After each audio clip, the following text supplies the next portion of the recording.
Hey guys, I'm Jessica Lee. Thanks for tuning into Desi's Live and my show Dorama, where I review various Asian films and TV series. So this week I wanted to talk about Alice in Borderland Season 2.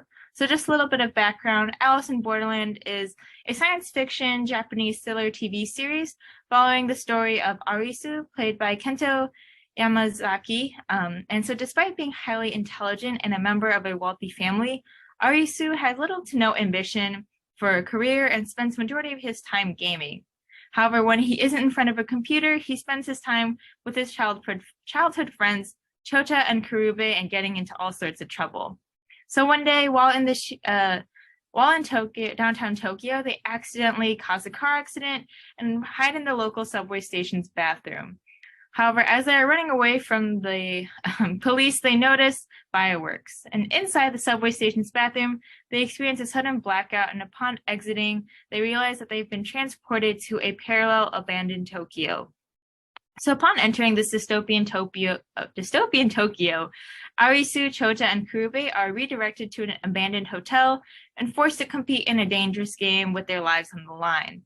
And although Arisu and his friends barely survive the game, due to Arisu's quick thinking, they realize that they're trapped in this alternate universe and must continue to play these dangerous games in order to extend their quote-unquote visas. They learn that the difficulty of each game and the length of their visa extension is represented by a playing card. So the higher the number, the more difficult the game will be. And also, each suit represents a different type of game, with the club cards representing a team battle, diamond cards utilize games that require intelligence and strategy. Spade games include physical battles and require endurance and strength, while heart games are psychological games and require players to really trust as well as betray one another in order to survive. So the moment that a player's visa expires, they're instantly killed with a laser beam coming from the sky.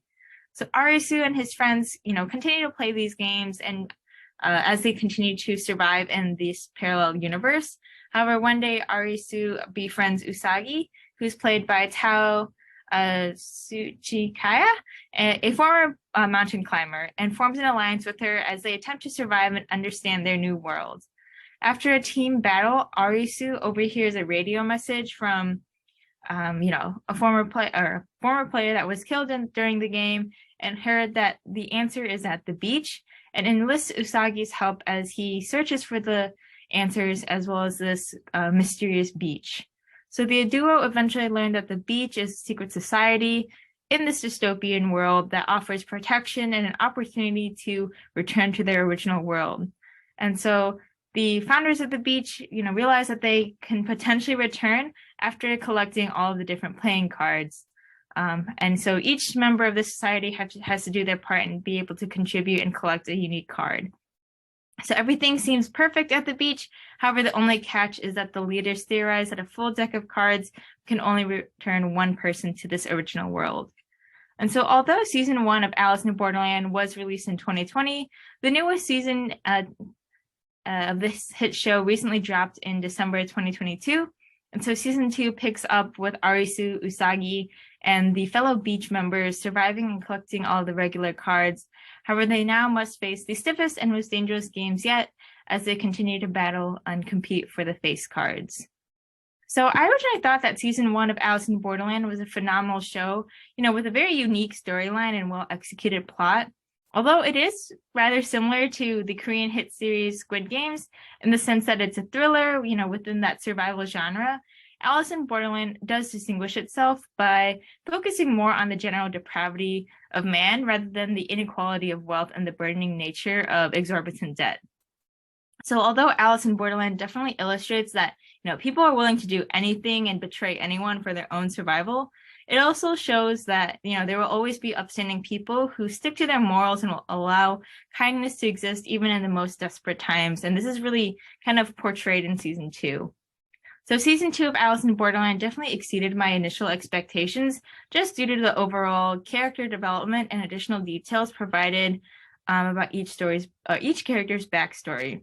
So the series really dives deeper into exploring the characters' relationships with one another, and the face card games have a greater purpose and also allow kind of a deeper insight into how each character grows as they continue to face more and more difficult situations.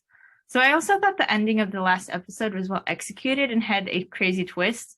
The final episode is filled with a lot of emotional tension, and I was on edge the entire time as I was trying to wrap my head around kind of what was happening. I really couldn't tell if the Queen of Hearts was actually telling the truth or if it was all just another part of her sick, twisted game.